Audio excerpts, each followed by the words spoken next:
નમસ્કાર વિદ્યાર્થી મિત્રો, હું ભાર્ગવ ભટ્ટ એકલવ્ય એકેડમીના ઓનલાઈન પ્લેટફોર્મ પર આપ સૌનું હાર્દિક સ્વાગત કરું છું. તમે જોઈ રહ્યા છો સામાન્ય જ્ઞાનની સિરીઝ, જે આવનારી પરીક્ષામાં તમને ઉપયોગી થઈ શકે એવી.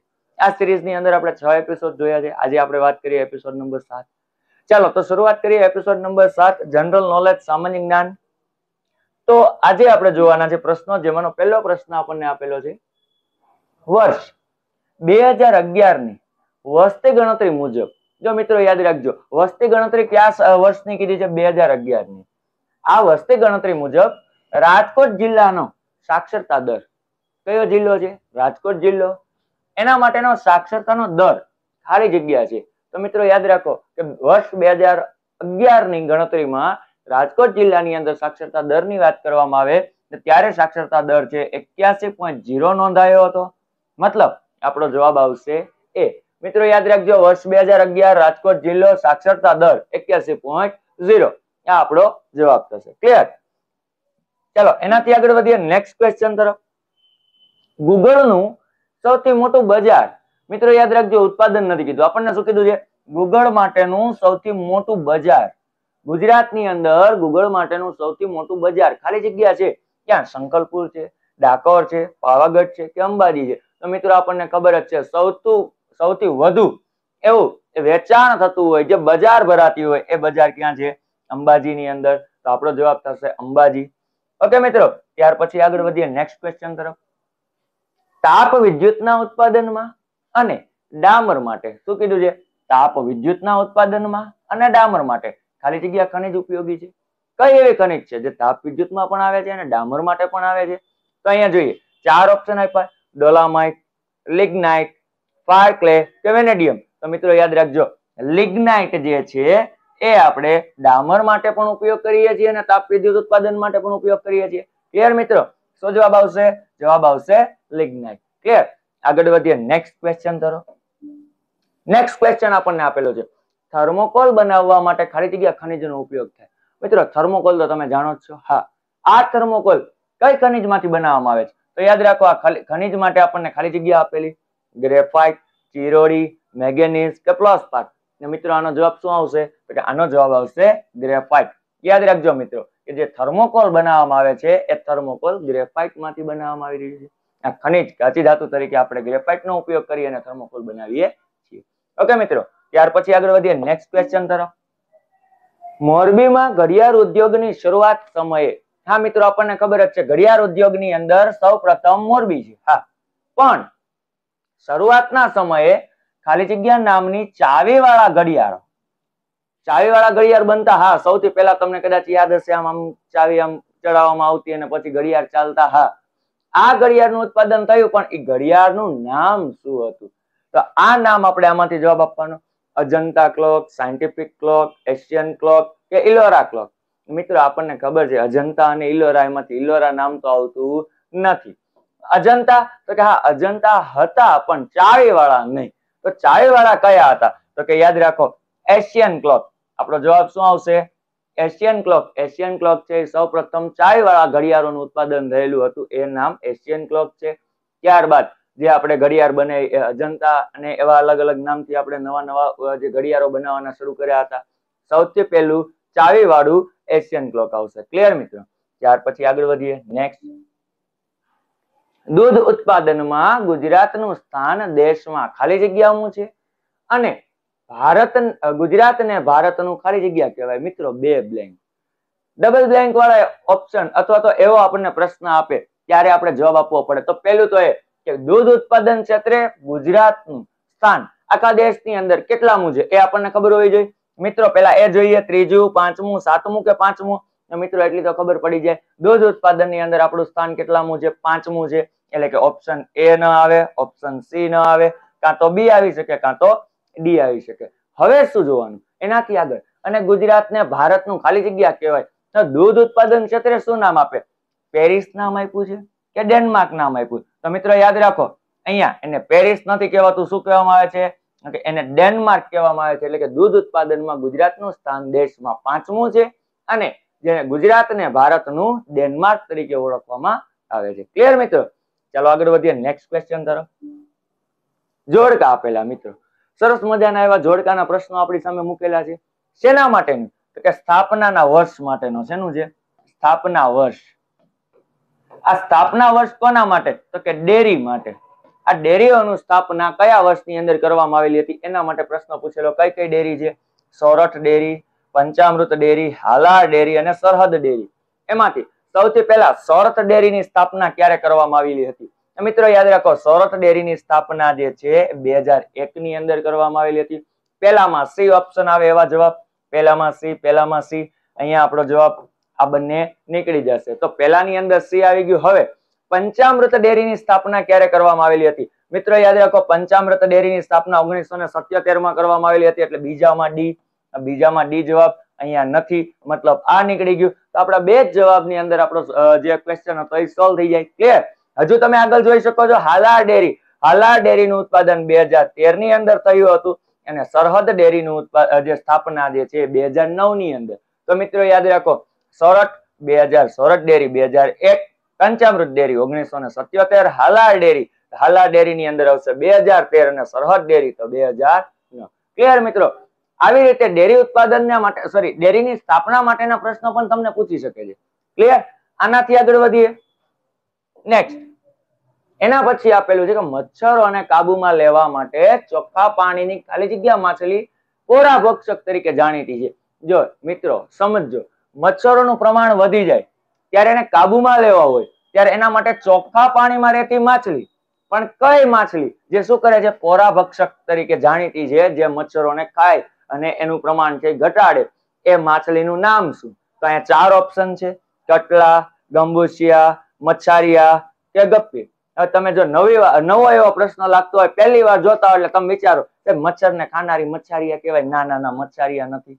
તો કટલા છે, ગંબુસિયા છે, ગપ્પી છે. યાદ રાખજો મિત્રો, જે મચ્છરોને કાબુમાં લેવા માટે ચોખ્ખા પાણીમાં જોવા મળતી માછલી છે એનું નામ છે ગંબુસિયા. એનું નામ શું છે?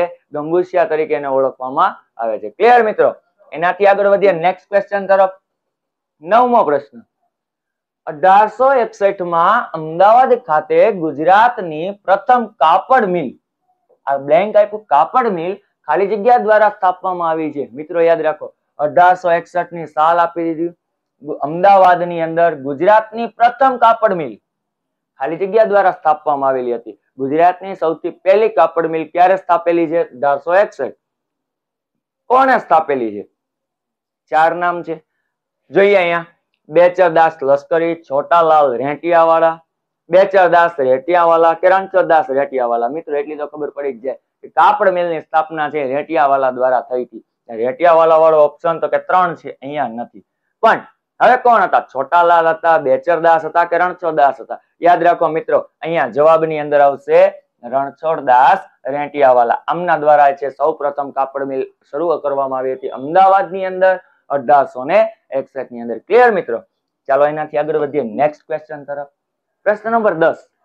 ગુજરાતમાં ડુંગળીના વાવેતરમાં ઉત્પાદનમાં પ્રથમ ક્રમે ખાલી જગ્યા જિલ્લો અને બીજા ક્રમે ખાલી જગ્યા જિલ્લો છે. જો સમજો મિત્રો, ગુજરાત ડુંગળીનું વાવેતર, ડુંગળી ઉત્પાદનની અંદર એ વાવેતરની અંદર પ્રથમ ક્રમે કયો જિલ્લો અને બીજા ક્રમે કયો જિલ્લો? આપણને ઓપ્શન આપેલા છે રાજકોટ, અમરેલી, ખેડા જુનાગઢ, અમરેલી વલસાડ, રાજકોટ બોટાદ. મિત્રો પહેલા ક્રમનું યાદ કરીએ તો પહેલા ક્રમની અંદર રાજકોટ આવે. અહીંયા તો કે ખેડા છે ના આવે, અહીંયા અમરેલી છે ન આવે. મતલબ 2 ઓપ્શન નીકળી ગયા. પહેલા ક્રમે તો કે હા રાજકોટ છે, પણ હવે બીજા ક્રમે કોણ છે? અમરેલી કે બોટાદ? તો યાદ રાખજો મિત્રો, બોટાદ નથી. મતલબ આપણો જવાબ થાય રાજકોટ અને અમરેલી. ડુંગળી ઉત્પાદનના વાવેતરની અંદર પ્રથમ ક્રમે રાજકોટ, બીજા ક્રમે અમરેલી. ક્લિયર મિત્રો? ચાલો આગળ વધીએ નેક્સ્ટ ક્વેશ્ચન તરફ. એના પછીનો પ્રશ્ન સરસ મજાનો આપેલો છે. જો મિત્રો તમે સિરીઝ નંબર 6 જોઈ હોય તો તમને એમાં ખ્યાલ આવશે કે ક્યાં આપણે કે ધાન્ય પાકનો રાજા કીધો હતો. અહીંયા મસાલાના રાજા માટેનો પ્રશ્ન છે. ખાલી જગ્યાને મસાલાના રાજા તરીકે ઓળખવામાં આવે. ત્યાં ધાન્ય પાકનો રાજા હતો. એનો જવાબ તમને કદાચ ન ખબર હોય તો વિડીયો જોઈ લેજો. અહીંયા આપણને મસાલાના રાજાની વાત કરી. મસાલાના રાજા કોને કહેવામાં આવે? તીખા, જીરું, વરિયાળી કે તજ? તો મિત્રો યાદ રાખો, જીરું. આ જીરું જે છે એને મસાલાનો રાજા તરીકે ઓળખવામાં આવે છે. ક્લિયર મિત્રો? ચાલો એનાથી આગળ વધીએ નેક્સ્ટ. વિધાન જણાવો. જો અહીંયા વિધાન માટેના પ્રશ્નો આપણને આપેલા મિત્રો. ચાલો વિધાન માટેનો જવાબ શું આવી શકે અને વિધાન શું છે એ જોઈએ. સૂકા પાનખર જંગલોમાં 60 થી 120 સેમી જેટલો મધ્યમ વરસાદ હોય છે. હા મિત્રો યાદ રાખજો, આ વિધાન સાચું છે કે સૂકા પાનખર જંગલોની વાત કરીએ તો 60 થી 120 સેમી જેટલો મધ્યમ વરસાદ હોય છે. હા, મધ્યમ 60 થી 120 સેમી જેટલો વરસાદ જોવા મળે છે. બીજું, આ જંગલો ખૂબ જ ગીચ હોય છે તો કે આ જંગલોની વાત કરે સૂકા પાનખર જંગલો શું ગીચ હોય? ના મિત્રો, આ વિધાન સાચું નથી. કેમ કે એ એટલા બધા ગીચ હોતા નથી. આગળ વધીએ. આ જંગલોના વૃક્ષો નીચે સવાના પ્રકારનું ઘાસ જોવા મળે છે.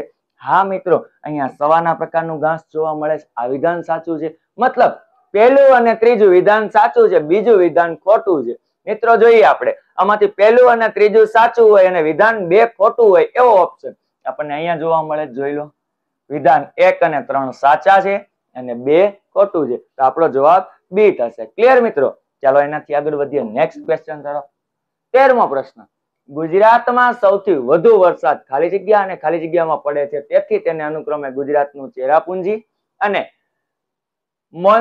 મોન્સેનરમ તરીકે ઓળખવામાં આવે છે. અહીંયા આપણને 2 નામ આપેલા, એના ઉપનામ પણ આપેલા છે અને એ ક્યાં વધુ વરસાદ છે એના ક્રમ પણ આપણને કીધેલા. સૌથી વધુ વરસાદ ખાલી જગ્યા 1, જે જવાબ આવશે એ શું છે? ગુજરાતનું ચેરાપુંજી.